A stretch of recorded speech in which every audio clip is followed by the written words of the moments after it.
In today's video, we are going to use some really fun tools along with some really fun colors. And for one of you, I'm about to make your day. So stay tuned, my friends. That's coming up next.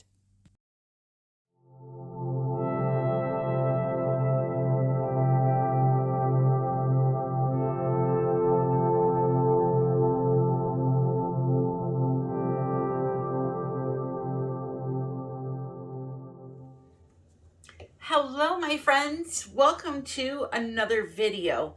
So before I get started, I want to make an announcement. I am offering to one lucky viewer a free 1-hour private online one-on-one class.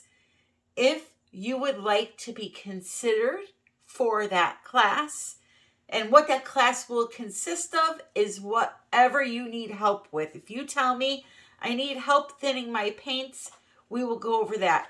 If you tell me I want you just to talk to me and answer some questions about acrylic pouring, resin, whatever it is that you may want to do, as long as I know how to do it, we will sit and talk one-on-one about that. It's all up to you. If you want to tell me that you want to do a flip cup and you want me to help you with that, that's what we're going to do. So I want to start giving back a little bit, and this is my way to do that. So if you are interested in a 1-hour private one-on-one with me, just leave a comment in the description, or I'm sorry, in the comments area. We're off to a bad start, Tammy. Leave a comment in the comment area. Just, I want to be considered. And what I'm going to do is I'm going to use a comment picker, and it's going to pick one of your names. Now, don't leave multiple comments, because the comment picker knows when people try to put in multiple comments because they want to try to have a better chance of being picked. It won't work like that. So just one comment is all you need. And if you are chosen, I will leave you a little message in the comments there to email me, and we will take it from there, okay? You'll have to have either Facebook Messenger, or if you just want to do a phone call and talk for an hour and ask me a bunch of questions, that's fine too. But again, it's just my way of trying to say thank you for your viewership. All right, that's the first thing. Second thing, the Connecticut class, which if you're somewhere in the tri-state area, or you can fly and come in for this class, this is an all-day class. It is literally learning how to mix paint for all the different techniques, the 4 different consistencies. It is a bunch of learning. We're going to do a couple techniques after we go through the paint mixing thing. It's a great time. It's not a rushed class. You're not getting just one technique for your money. You're getting like the whole kit and caboodle. So if you're interested in that, I believe I have 4 seats left as of this morning. Email me artbytammy@yahoo.com, and I will send you the information about the when, the where, the price, all of that. Okay? And I believe that's all I have to mention this video. If I think of something else, I'll let you know along the way. So there's an artist out there called Gerhard Richter. And I'm going to try to find some social media sites for him. He's a well-known artist. He's an abstract artist.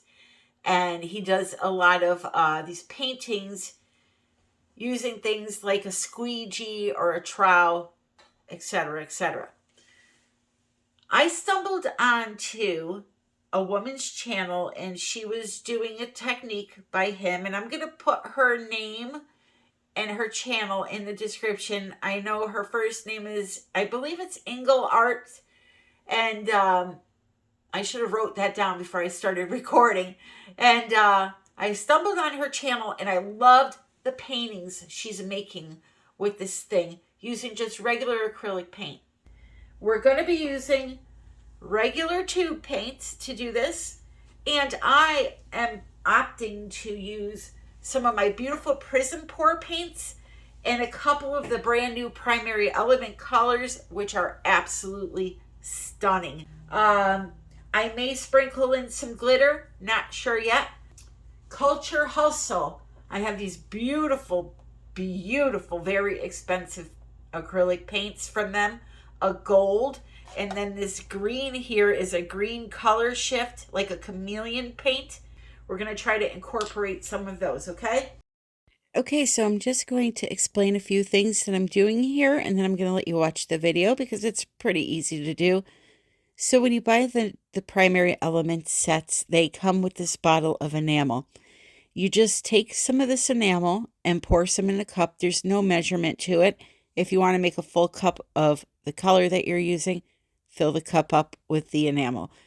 So I'm using 2 of those. You just mix them right into the powder, stir, and you have a custom beautiful paint. And what's unique about primary elements are they're just not an average mica. They have dry color, or as it's scientifically known, pigment added to the mica.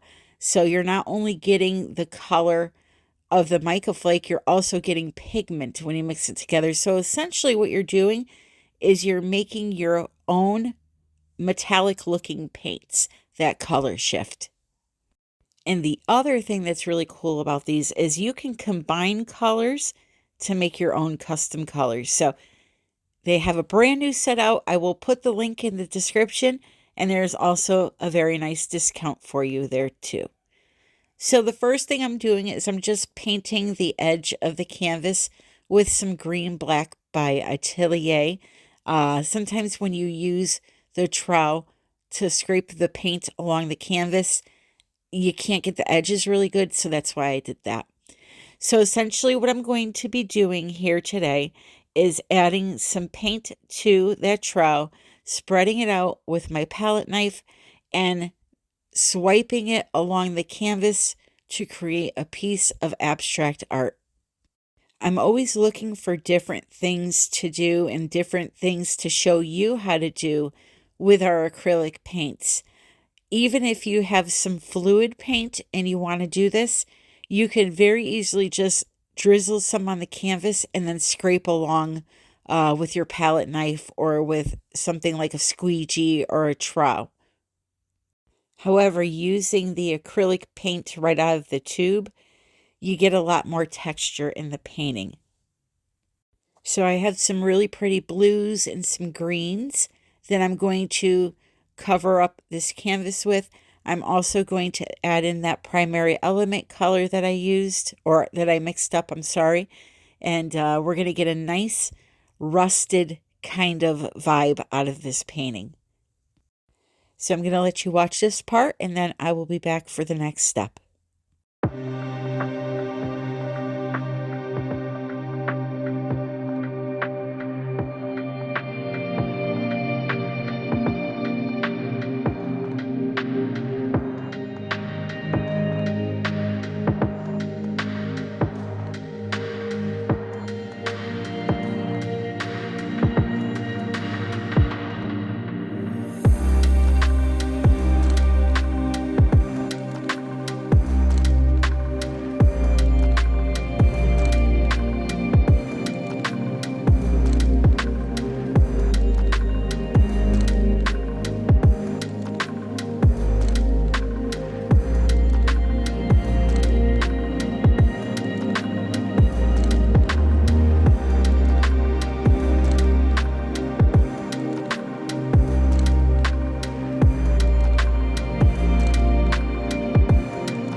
So now this here is straight mica powder that I got at Blick.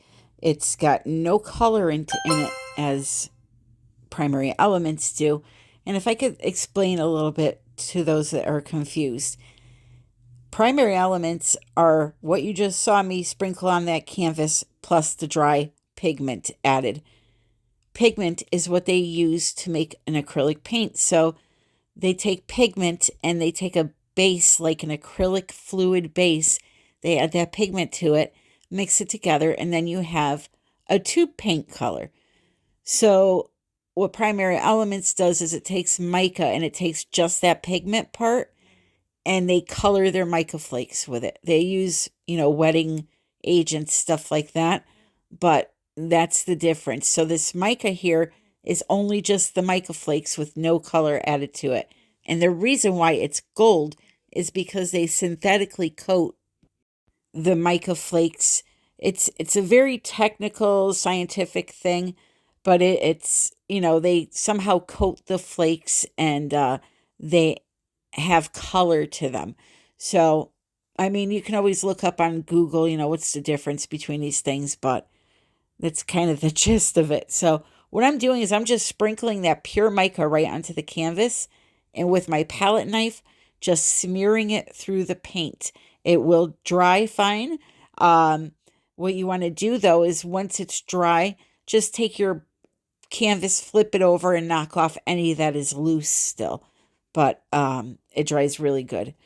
So now I'm using that Culture Hustle green chameleon paint and just putting in some lines. And then I'm going to do the same with the gold. I want to just let you know that I have a lot of cool videos coming out that you're not going to want to miss. So if you're not a subscriber, please consider doing so. And make sure when you click on your subscription notification bell that it's set to the word all. I subscribed to a few channels this weekend, and I noticed when I went to the subscription bell, it was checked off on personalized, which will not give me all of the notifications for that artist. So just go in there, even if you are a subscriber, check that setting where the little bell is, click on it, make sure it's selected on the word all. As I mentioned earlier, I'm doing this inspired by two artists, the original artist, Gerhard Richter, and then Ingas Art. So make sure you check them out too, because this technique is really, really relaxing, believe it or not. It's just so peaceful to sit there and slide whatever you're using through the paint and just not have a composition goal in the end. You know what I mean? Like a lot of times if we do the bloom or the Dutch pour, we just kind of, we expect something out of it. Just have some fun with the paint. Look at how pretty this is. I think that's a beautiful, beautiful painting. And I hope you do too. So I decided to go a step further, and I wanted to add in some copper leaf and some glitter. So this is what I'm doing now. This is adhesive for the copper leaf. Just kind of paste it down, let it dry. It's dry when it's clear. Put the leaf down on top of it, and then you want to go ahead and brush off all of the excess. It does make a mess, so I would suggest going outside with it and doing it so you don't end up covered in it. Trust me, it's extremely light. It goes everywhere. I'll tell you this, most days it looks like I just walked out of a strip club because I'm covered in glitter or something sparkly all the time. So anyway, you want to just lay your copper leaf in that dried adhesive. And by the way, dry means clear. It'll still be tacky, but wait for it to go clear and then lay the leaf down in it. And then you could immediately brush away anything that's loose. So we're nearing the end of the video here. I just want to say thank you for joining me today. Thank you to all of the new subscribers that have been signing on. I am truly humbled and blessed. Don't forget to check out the description. That is where I have links and discount codes for all of the products that I use. And I hope you enjoyed the video. And don't forget to comment if you want to be considered for that 1 hour free private class. So before I go and say goodbye, one last step here. I just kind of wanted to add some glitter around the edges. So that's why I'm kind of dabbing some paint around there and creating some shadows. So when I put my glitter on top, you won't see that gold peeking through in those areas. I'm sorry, not gold, copper. You know, I liked the painting before I went and did the copper leaf a little bit more, I think. But I had a great time making the painting, so that's all that matters to me. And in the end, it's a sparkling, beautiful, beautiful painting. So now to adhere my glitter, I'm just going to use some clear glue. I'm going to brush it on. And what you want to do when you're brushing it on for a piece like this is you want to, cover the edges, but when you use the paintbrush, do strokes, almost like jagged strokes like you see me doing here. This way the glitter will look not perfect. It won't be a straight line. It'll be a choppy looking line, and that looks best on these kind of paintings. So I'm going to sprinkle my glitter down. I'm going to let it dry, and then I'm going to come back, put a nice coat of KS Liquid Art Ultra UV resin on it, and be done with it. So I put the resin on, and then what I did was I went back around the edges with some more glitter and just sprinkled it on top. Now, the reason why I glued glitter down first is because if you try to put resin down and then glitter on top of it, it loves to float all over the place. So this way, the glitter pretty much stays put, and you can go back after you add your resin and sprinkle a little tiny bit in those areas if you want. But here it is, my friends. Look at that sparkle. I love it. I hope you do too. I want to thank you so very much for joining me. And until the next time, happy pouring.